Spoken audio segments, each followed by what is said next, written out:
Can you actually revert from pre-diabetes to a normal state? Yes, it is possible. Diabetes is a very common disease affecting nearly 529 million people. That has been shown in the recent statistics that was taken in 2021, which means that nearly 6 people out of every 100 individuals that you take right now are already a diabetic.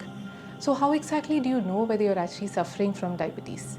So these are the common symptoms that you might come across. You can have an unexplained weight loss, an unexplained fatigue. You can have an unexplained increased thirst with increased tendency to urinate. You can even have an unexplained urge to eat, but you see that you're losing weight at the same time though you're eating a lot.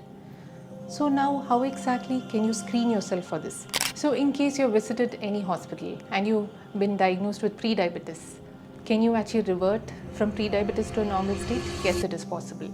So very small things that you need to stick to. One, weight loss. That is something that you concentrate on.